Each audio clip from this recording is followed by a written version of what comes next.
16 August 1945 দ্বিতীয় বিশ্বযুদ্ধ প্রায় শেষের পথে। জাপান নিজের অস্ত্র ফেলে দিয়ে প্রায় শেষের পথে চলে এসেছিল এবং এদিকে জার্মানিতে হিটলার আত্মহত্যা করে নিজের প্রাণ দিয়ে দেয়। এই মুহূর্তে জার্মানি এবং জাপান দুজনেই খুব খারাপভাবে দ্বিতীয় বিশ্বযুদ্ধে হেরে যায়। নেতাজি সুভাষচন্দ্র বসু, যিনি 1943 সাল থেকে জাপানের কাছ থেকে সাহায্য নিচ্ছিল ইন্ডিয়ান ন্যাশনাল আর্মি লিড করার জন্য, এবং তিনি আরও মরিয়া হয়ে পড়েছিলেন যে কিভাবে এই স্বাধীনতার সংগ্রামকে চালিয়ে যাওয়া যায়। যদিও এর কোনো প্রমাণ লিখিত রূপে পাওয়া যায়নি, কিন্তু তা সত্ত্বেও নেতাজির সঙ্গী সাথীরা এটা জানতো যে নেতাজি তার সমস্ত টিম মেম্বারদের ইন্ডিয়া থেকে সোভিয়েত ইউনিয়নে শিফট করতে চাইতো। তাদের প্ল্যান ছিল যে প্রথমে তারা জাপানের টোকিওতে গিয়ে জাপানের সরকারকে ধন্যবাদ জানাবেন এবং তারপর সোভিয়েত ইউনিয়নের দিকে রওনা দেবে। এবং তার মূল একটি কারণ ছিল যে দ্বিতীয় বিশ্বযুদ্ধের এই সোভিয়েত ইউনিয়ন এমন একটি দেশ যারা জয়ী হয়েছিল। নিজের কমিউনিস্ট চিন্তাধারার মাধ্যমে তিনি এটা স্থির করেছিলেন যে তিনি ভারতকে ইংরেজদের বিরুদ্ধে লড়াই করার জন্য সাহায্য করবে।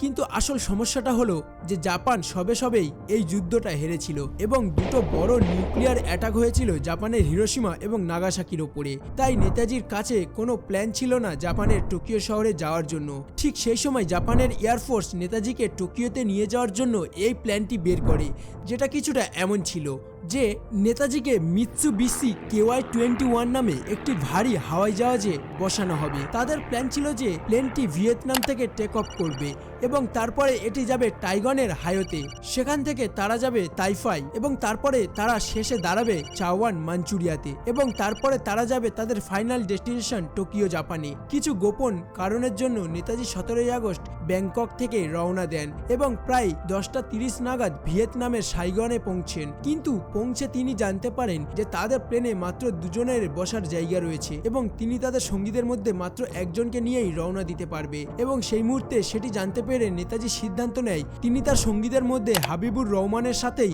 যাত্রা শুরু করবে। 17 আগস্ট প্রায় 5:30টার সময় তারা যাত্রা শুরু করে এবং প্রায় 12 থেকে 14 জন মানুষ সেই প্লেনে থাকে। তাড়াতাড়ি অন্ধকার নেমে আসার জন্য সেই প্লেনটি কোনো রকম প্ল্যান ছাড়াই তাইওয়ানে ল্যান্ড করে।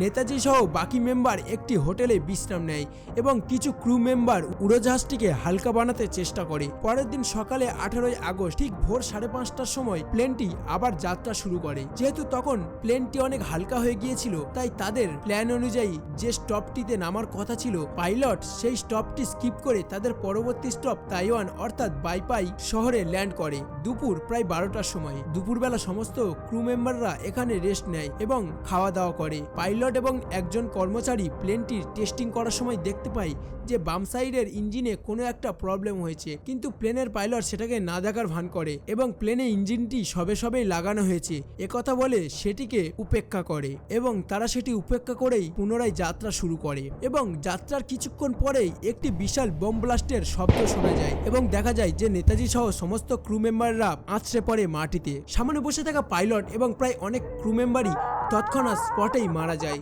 কিন্তু আশ্চর্যজনকভাবে দেখা যায় যে নেতাজি এবং তার সঙ্গী হাবিবুর রহমান সেই আগুনের মাঝ থেকে বেরিয়ে আসছে।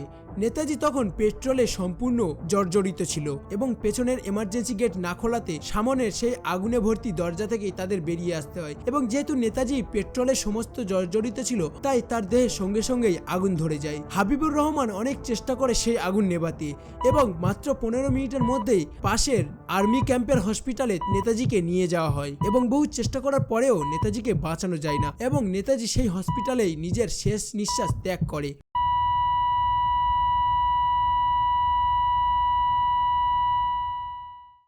এতক্ষণ আমি যে গল্পটা শোনালাম এটা আদৌ সত্যি নাকি মন গড়া গল্প সেটির প্রমাণ আজও আমরা পাইনি।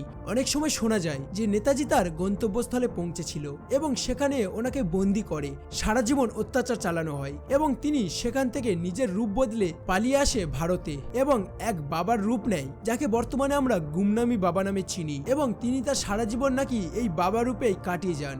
জানি না এটি সত্যি কিনা। লজিক্যালি একটা মানুষ এতদিন বাঁচতে পারে না, কিন্তু তিনি আজও আমাদের কাছে ভগবান। প্রত্যেক ভারতীয়ের কাছে তিনি ঈশ্বর রূপে আজও পূজিত হন এবং আজও হয়তো তিনি রয়েছেন কোথাও এবং আড়াল থেকে সমস্ত ভারতকে রক্ষা করে যাচ্ছেন আজও। এবং এই পৃথিবী যতদিন থাকবে ততদিন এই বীর আমাদের অন্তরে ঈশ্বর রূপে পূজিত হবে। এটুকুই বলে আজকের এই ভিডিও শেষ করছি। নেতাজির মৃত্যুর আরও রহস্য জানতে কমেন্টে পার্ট 2 লিখতে পারো। আমি অবশ্যই পার্ট 2 সঠিক রিসার্চের মাধ্যমে আবার তোমাদের জন্য এনে ফেলবো। তাই আজকের ভিডিওটা এই পর্যন্ত। ততক্ষণের জন্য টাটা, লাভ ইউ।